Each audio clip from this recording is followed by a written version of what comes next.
that sold me something on eBay that said, hey, it was a handwritten note from a 12-year-old, that said, thank you very much for your purchase. We appreciate it. And it reminded me of when I was 10 years old, except I didn't have eBay and didn't have all these options to buy singles online. So it was refreshing. So it just shows you kind of all generations are the hobby's exploding and the happiness is absurd. Dustin, get in here. Let's tell, Dustin, Dustin, how much happiness has getting into collecting Pokemon and flipping Pokemon been for you?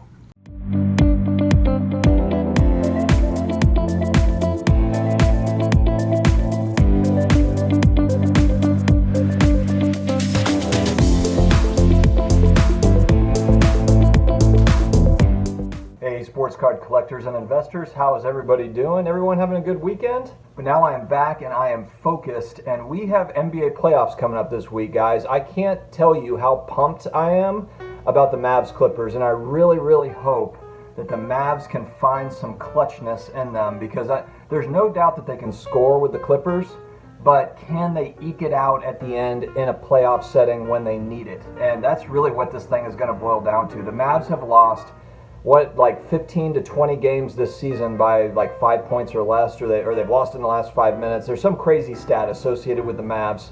They have a good record, but if they had just closed out some of these games, they could have been a much higher seed in the West. So it's going to come down to clutch time. And I guess the one thing that's playing in the Mavs' favor is that they don't really have the pressure. The Clippers and the Lakers, they really have the pressure as the 1-2 seeds, whereas the Mavericks, no one's really expecting them to do much.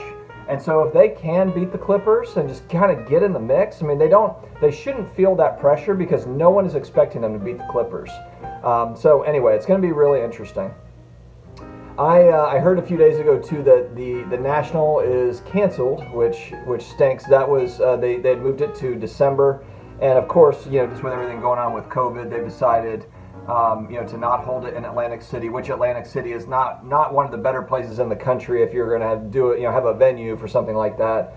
So understandably, they did ended up canceling it, but it looks to be that the one at the end of July next year, hopefully we're on for it. Hopefully, my gosh, hopefully we can get there next year. But I plan to be there in Chicago next year. I'm excited about it, and I hope that a lot of the viewership and other content creators that I speak with and collaborate with, I hope that they can make it too, because it would be really awesome to meet everyone face to face. I am going to do a stream. Me and Flipping Steve are going to do a show here this week. We're trying to figure it out. So, and hey, viewership, let me know. Actually, this is probably a good time to bring this up. I wrote to Steve and I was just like, hey, look, the Mavs play Monday, Wednesday night evening, and Lakers play Tuesday, Thursday night against the Trailblazers, which I feel like, even if you're not a Trailblazers or a Lakers fan, those are intriguing matchups, especially with the Blazers. Can the Blazers knock off the Lakers? The Lakers haven't really looked that great, but LeBron, I feel like he's just saving himself for playoff time. But anyway, my point is those games start at 8 p.m. Eastern, and so we're trying to figure out, we were looking at either Tuesday or Thursday, because personally, selfishly, I want to watch the Mavs Clippers Monday, Wednesday nights. And they start at 8 p.m. So we're looking at maybe like a 7:30 start time, either Tuesday or Thursday. Maybe we push it out just because of playoff basketball. But there's going to be playoff basketball for weeks, so we would like to get that done. Again, the channel is Flipping Steve. Steve is great. He's one of my favorites. Really laid back guy, fantastic dude. So I'm excited to have him on. So take a look for that. Now today I'm going to talk about something that and I think that everyone kind of just sees this, is there's a lot of opinions that fly around as to, sports card investment strategy. And it makes me laugh, really, because, of course, like I share on my mail days and I talk about why I buy certain cards. What I will not tell you is this is the only way to buy cards and I am an expert in sports card investing, which would be absolutely ridiculous to say. And I want to provide some context for those that are getting in that are new to this. If you're new to this channel, the rise of sports card prices has really happened over the last 12 months. Because I looked at this 2 years ago. Man, I wish I'd gotten all in 2 years ago. But I looked at it 2 years ago. I looked at this and comic books. Ended up going with comic books more than sports cards because there was more volatility with all the Marvel movies coming out and all the stuff happening with that. So I was kind of playing that speculation game with Marvel movies and villains and things and buying first appearance of graded comic books. And so, yes, I did buy some sports cards 2 years ago, but, I got in it and I was just kind of like, well, it doesn't seem like there's not a lot going on. There was some, and I still bought it, and I was having more fun collecting, getting back into it than really investing in it. I wasn't buying stuff because I was like, oh, I can move this in 3 months or 6 months. It was more like, oh, a Joe Montana rookie card that I couldn't afford when I was a kid. I can afford it now, and I want it. So that's how I got back in. It was more vintage. The modern stuff, I did buy a couple of things, but it was more like 89 score football and stuff that I just couldn't afford as a kid, or that I just wanted to get back as like maybe I had that as a kid, but I wanted, lost it, and all the moves and everything. The pricing has gone ballistic over the last 12 months. That's really when it's happened. So it's not a normal occurrence. It's not like this is a thing that we have this huge history of data on it.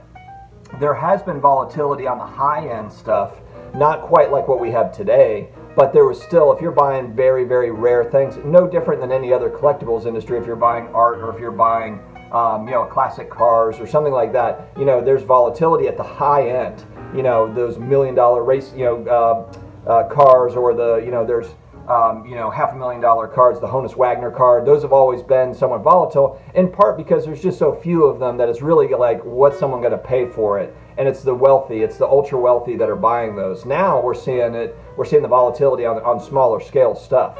And that's why it's been so much fun. But, this is a brand new thing. So this whole I've got my strategy, that I go by, and my strategy changes. I'm kind of, a year ago, my strategy was very different than it is today. A year ago, the main kind of push was like, hey, just buy rookie cards. Rookie cards are really where it's at. You don't want to invest in anything else. That's what a lot of what I heard from content, and there's nothing wrong with that sort of content. I agree with it, and even today, that's not a bad idea at all.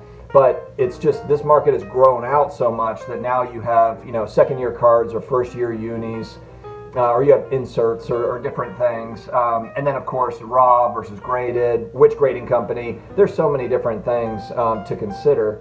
And so, but for people that are just coming in that are trying to figure this out, watch my videos and take what I say with a grain of salt. Obviously, I'm just sharing my journey through this thing, but watch 50 other people and make your own decision. The best strategy is for you. And a lot of this is just an extension of fantasy sports. If you're not into sports, then this is probably not for you. It's probably not, just because if you're coming in just looking to make a few bucks, yeah, you can do that. You can probably shoot some darts at the dartboard and maybe you'll hit on some. But I feel like if you're really serious about not only making money from it, but also staying in it long term, there is a collectability part of this. So obviously, you have to really enjoy the cards to really make it, I think, for it to be worthwhile for someone that's coming in.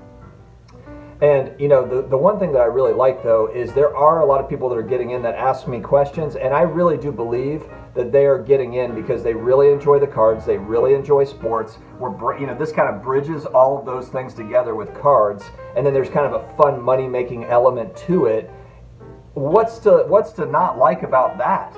If you're a guy into sports or a girl into sports, this is like magic. This is for, if you're not interested in investing in stocks or looking into the stock market, but this does interest you, then this can be, now this isn't a replacement for the stock market, obviously. The stock market was founded in 1792, the Dow Jones in 1896. There's a long data history going back with stocks. It's a totally different ball game when you're talking about stocks and real estate. So sports cards should not take the place of those things by any stretch of the imagination. And so that's going back to the main point. Your strategy is the best strategy, in part because we don't have 100 years of data like we do with stocks to go back and say okay, well, here's these trends and here's kind of historical things that we've seen with stocks and real estate, for example. In sports cards, we don't have that. So we're literally looking at the last 12 months of everything going like this, or a lot of things, shouldn't say everything, but. And so it's not, it's not some, I'm not some card savant if I say hey, Luka Doncic is a good player. I'm buying LeBron cards. Well, who isn't? These are the best players on the planet.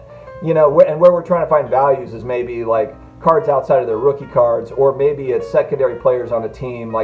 Doncic is super popular. What about Porzingis? What about, Scottie Pippen to Michael Jordan? What about, Paul George to Kawhi? So we look at a bunch of different things. But, there's also an element of this for me that I only buy cards that I really like. Eye appeal means a lot to me. I will not buy a card that I just don't like. So that's probably, that's something to take into account as well. I mean, it's like, yes, I am buying and selling cards. Fortunately, there's so many different options out there that I can buy the ones that I think look awesome, that I also think will appreciate in value. And if they don't appreciate in value, then they don't appreciate in value. And I've still got those, and I'll hold on to them and see what happens down the road. But the whole idea that there are such thing as my way or the highway sports card investing type guidance is absolutely ridiculous. So do all of your own research, as we always say, and you hear many content creators saying the same thing. YouTubers aren't some sort of like card savants that know everything about cards. I got in a couple years ago. There's guys literally that I correspond with that have been collecting for 30 years nonstop, been collecting and investing and flipping and all the rest of it for 30 plus years. So, these are, and even for them, they will tell me, like, I've never seen anything like this before. And they've been in it for 30 years. I got in it 30 years ago, but I got out and then came back into it. So even those folks that have been in it forever have not seen anything like this. So, it's like, just enjoy the ride and have fun with it, and, spend what you can afford to spend, and just be responsible and really just have fun with it. That's what this is supposed to be. It's supposed to be fun, and that's the bottom line, guys. This is something that's been an extension of, sports for me. I'm a huge football and basketball fan, so it's a lot of fun to see cards move up and down based off of player performance that we haven't seen before, and it's awesome. So what do you guys think?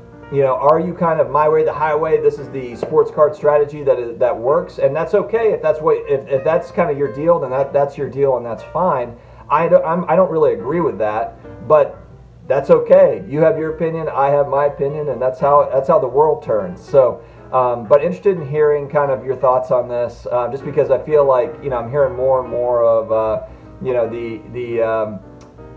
I'm hearing more and more of that. This is kind of the set that, like, there's one process to this, and I just don't believe that is the case. I think it's good to have goals and have a plan, but to say that there's one plan or one way of doing it, I think is silly. So.